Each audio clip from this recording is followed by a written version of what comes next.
Olá, você que nos ouve, nos assiste, seja muito bem-vindo, muito bem-vinda a mais um episódio do Master Sounds, uma iniciativa promovida pela IBM que busca, de fato, abordar temas orientados à transformação digital, inovação, segurança da informação, automação, inteligência artificial e tudo aquilo que vem sendo pauta e vem protagonizando o mundo dos negócios. Eu sou Jorge Dalfovo e terei o prazer de conversar neste episódio para termos uma verdadeira aula sobre inovação e inteligência artificial com uma das grandes referências, uma das grandes autoridades quando o assunto é inovação. Estou muito bem acompanhado aqui ao lado de um grande amigo, de uma grande inspiração que de fato vem a brilhantar este episódio. Ricardo Mürer, seja muito bem-vindo ao Master Sounds. Muito obrigado, Jorge. Muito obrigado pelo convite. É um prazer estar aqui com você.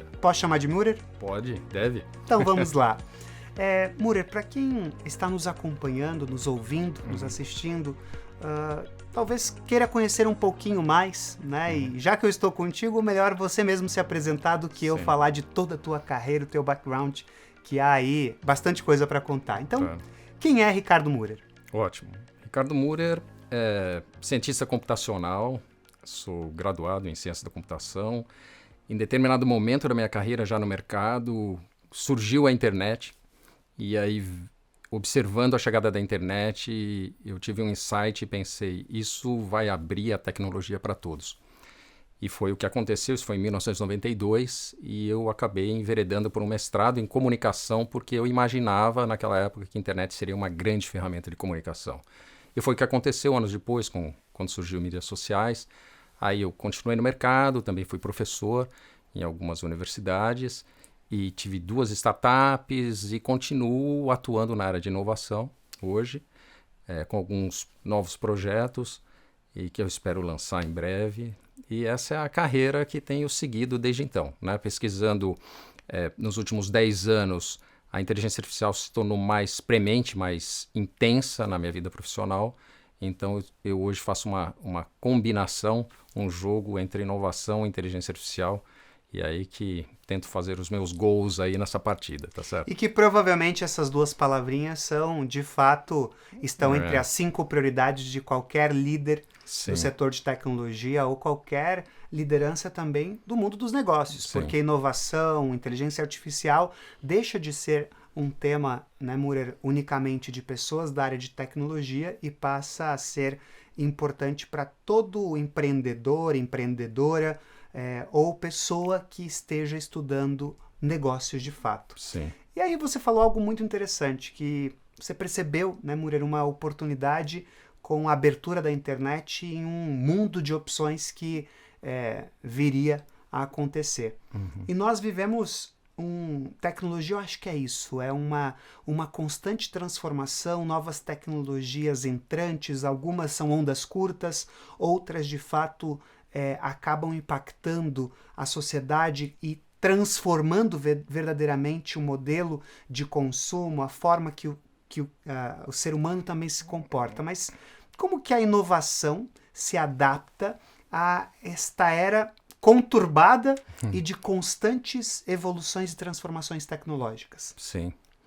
É interessante porque, vou voltar ao tema de inteligência artificial, porque tem um fato bem interessante na nossa história, que é o IBM Deep Blue.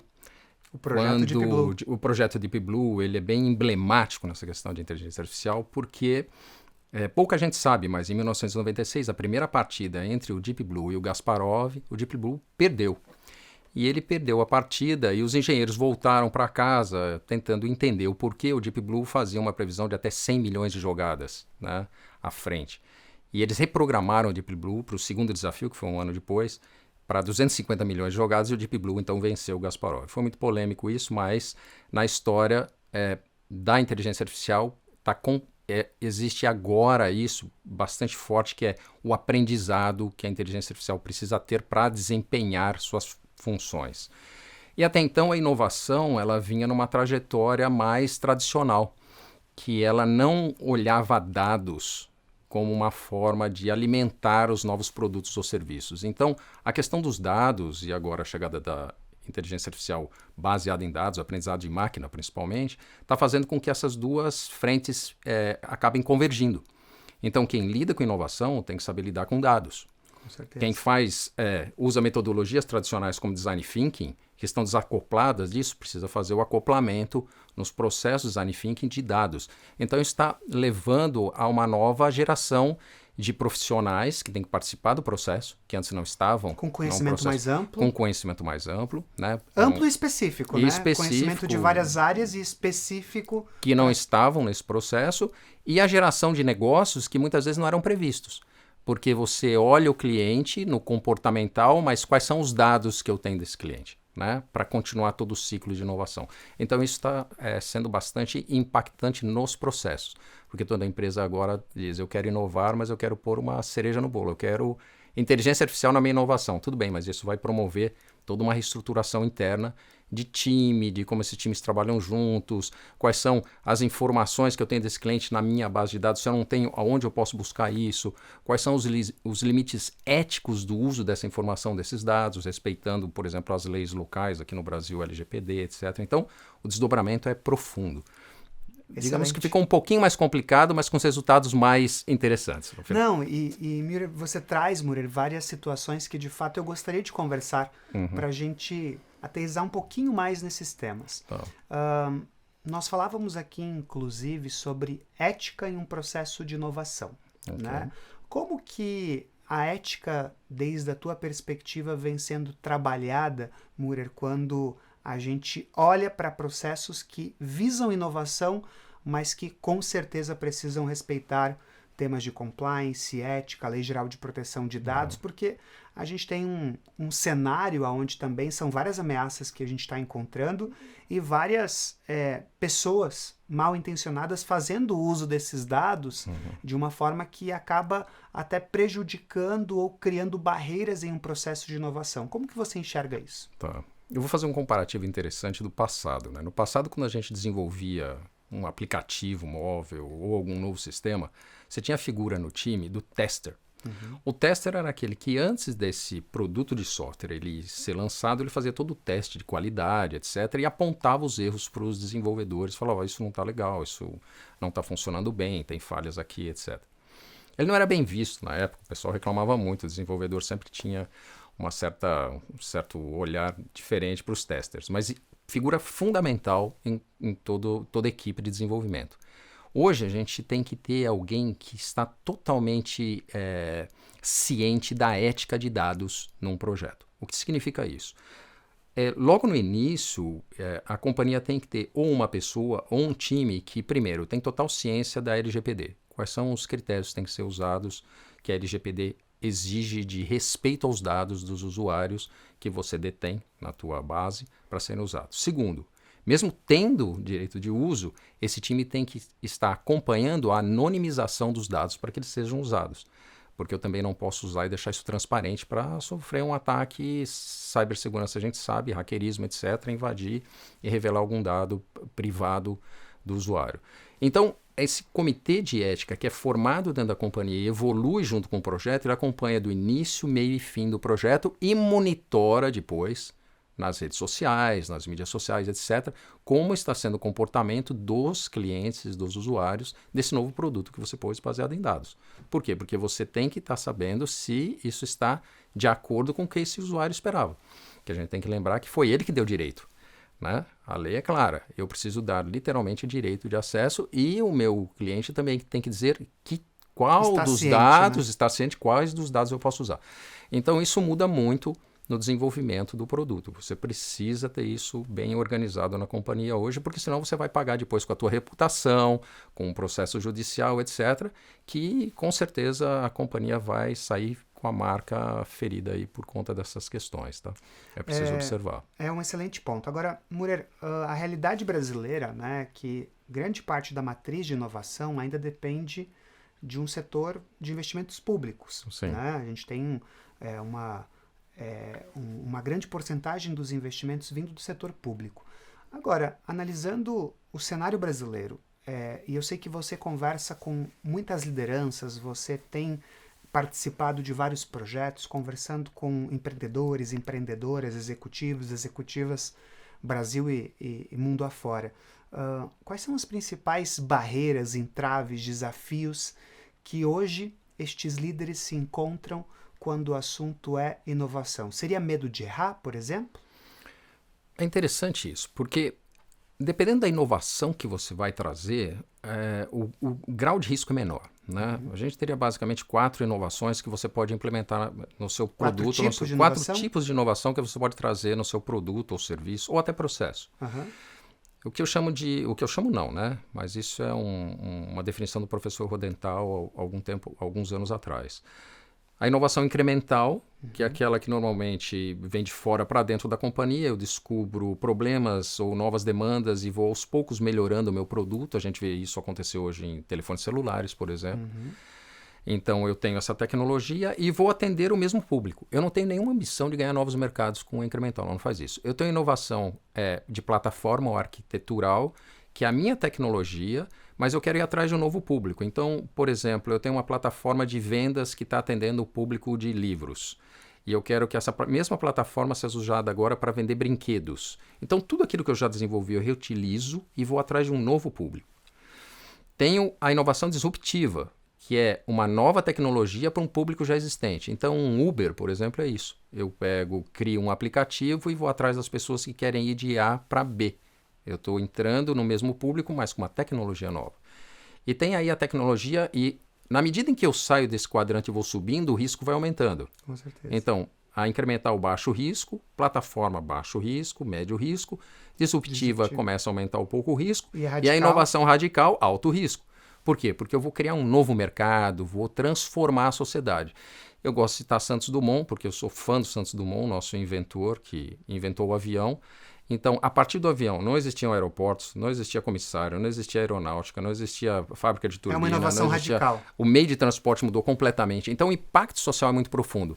Altíssimo risco, inclusive dele, que ele era o próprio piloto dos aviões e chegou a cair várias vezes até ter sucesso. Então, a inovação radical ela tem esse peso. Se você, na companhia, você quer baixo risco, então fuja da inovação radical. Fique na incremental. Ou seja, é possível conservador. Promover inovação de forma mais conservadora, trabalhando com uma inovação estilo ou tipo incremental, por exemplo. Sem dúvida nenhuma. Você pode fazer os dois? Posso criar uma divisão dentro da companhia que vai usar modelos diferentes desta aqui, que está na incremental, para, de repente, lançar um produto radicalmente diferente, atingir um novo público, etc. Mas toda a gestão tem que estar alinhada com esse time que está fazendo essa inovação, com os dois, né? Mas a gestão precisa saber que aqui existe um alto risco do investimento poder falhar ou ser de retorno mais longo. Médio e longo prazo. Exato.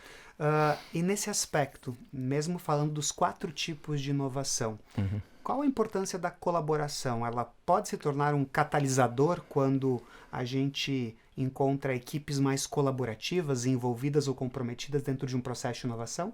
Não, certamente. Colaboração, quando a gente estuda inovação, colaboração é um daqueles fatores que se destaca, né?